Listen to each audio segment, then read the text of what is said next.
السلام علیکم ورحمۃ اللہ وبرکاتہ۔ 23 رمضان المبارک صرف 5 منٹ کا مدرسہ بات کریں گے اسلامی تاریخ میں قرآن و حدیث کی روشنی سے۔ مسجد نبوی کی ہو رہی ہے تعمیر۔ مدینہ منورہ میں قیام کے بعد نبی صلی اللہ علیہ وآلہ وسلم نے سب سے پہلے ایک مسجد کی تعمیر کی جسے مسجد نبوی سے جانا جاتا ہے۔ جہاں آپ صلی اللہ علیہ وآلہ وسلم نے قیام کیا تھا اس سے ملی ہوئی 2 یتیم بچوں کی زمین تھی۔ آپ صلی اللہ علیہ وآلہ وسلم نے اس کو مسجد کے لیے پسند فرمایا۔ ان دونوں بچوں نے اسے مفت پیش کرنا چاہا مگر آپ صلی اللہ علیہ وآلہ وسلم نے اسے قیمت دے کر خریدا۔ رسول اللہ صلی اللہ علیہ وآلہ وسلم اور صحابہ رضی اللہ تعالیٰ اجمعین نے اپنے ہاتھوں سے اس مسجد کی تعمیر کی۔ صحابہ اکرام پتھر اٹھا اٹھا کر لاتے اور خوشی میں شوقی اشعار پڑھتے اللہ کا شکر بجا لاتے۔ رسول اللہ صلی اللہ علیہ وآلہ وسلم بھی ان کے ساتھ آواز ملاتے اور یہ پڑھتے: اللہم انا اجر الآخرہ وارحم انصار والمہاجرہ۔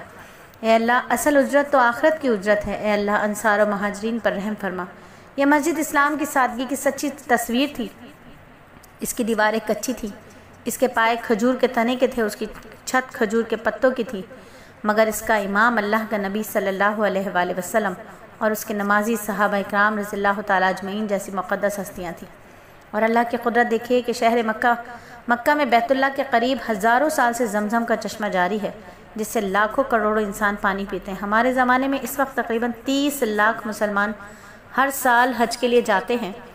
ہر شخص زمزم پیتا ہے، گھر لوٹتے وقت زیادہ سے زیادہ لے جانے کی کوشش کرتا ہے۔ عرب کے مختلف شہروں میں پہنچایا جاتا ہے۔ اس کے علاوہ سال بھر عمرہ کرنے والوں کا ہجوم رہتا ہے۔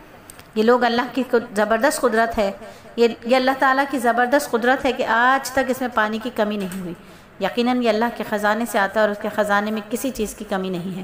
اور ایک فرض کے بارے میں بات کریں کہ نبی صلی اللہ علیہ وآلہ وسلم نے فرمایا: جس زمین کی سینچائی بارش، چشمے یا نہر کے پانی سے کی جاتی ہو اس کی پیداوار میں 10واں حصہ نکالنا فرض ہے۔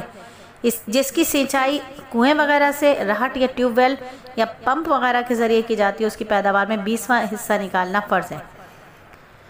جس طرح مال تجارت میں زکوٰۃ فرض ہے اسی طرح زمین کی پیداوار میں بھی زکوٰۃ فرض ہے۔ اور ایک سنت کے بارے میں بات کریں کہ نبی صلی اللہ علیہ وآلہ وسلم عید الفطر کے دن عیدگاہ جانے سے پہلے چند کھجوریں تناول فرماتے تھے اور ان کی تعداد طاق ہوتی تھی، یعنی 3، 5 یا 7۔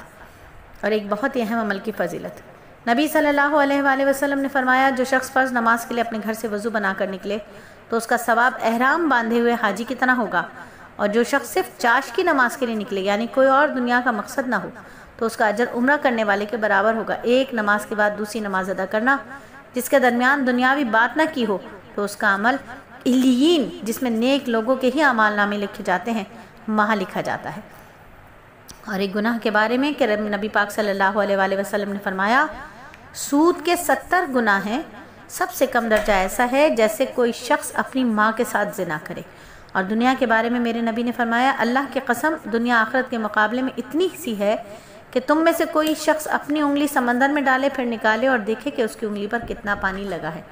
اور آخرت کے بارے میں فرمایا قرآن میں اللہ تعالیٰ نے: ان اہل جنت کے پاس نیچی نگاہ رکھنے والی بڑی بڑی آنکھوں والی حوریں ہوں گی، وہ حوریں صفائی میں ایسی ہوں گی گویا وہ چھپے ہوئے انڈے ہیں۔ اور طب نبوی سے علاج کے نبی پاک صلی اللہ علیہ وآلہ وسلم جب کھانا کھا لیتے تو اپنی تینوں انگلیوں کو چاٹتے۔